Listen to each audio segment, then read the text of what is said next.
In this episode of That Was History, I'm putting Jeremy's firefighting skills to the test. Stay tuned, that's coming up.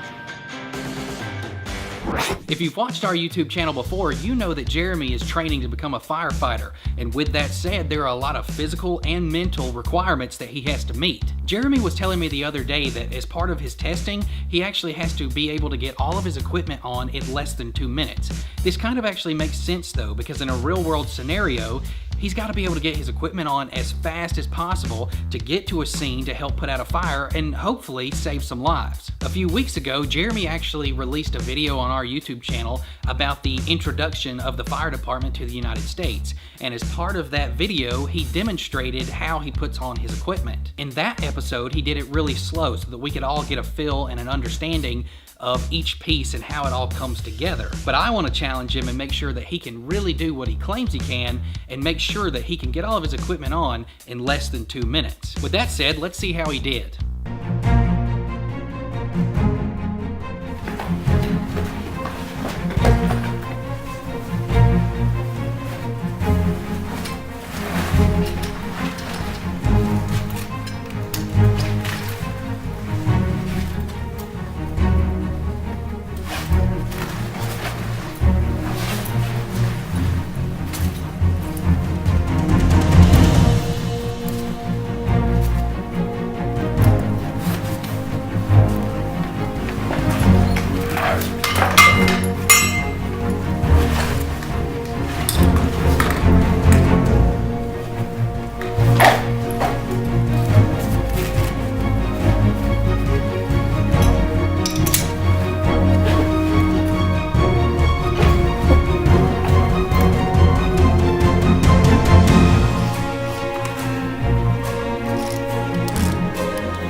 Well, how about that? Jeremy actually came through. I challenged him and he beat the 2-minute record. This is actually a good thing though, I suppose, because if Jeremy's gonna come to my house and put out my fire, he'd better be able to meet that 2-minute requirement. In the real world, they have to act super quick, and these requirements make sure that they're up to the task. I know that today's episode wasn't really about history, but I thought that you might enjoy the footage. If you haven't seen Jeremy's video where he talks about the introduction of the fire department and how they've evolved over the years, be sure to hit the exclamation point up in the top right corner. As always, thanks for watching, and be sure to hit that subscribe button if you haven't already done so. By subscribing, you help ensure that you'll see our latest episode as it's released. Also, you can find us on social media like Facebook, Twitter, Google+, Instagram. We're all over the place. My name's Cliff Langston. Thanks for watching.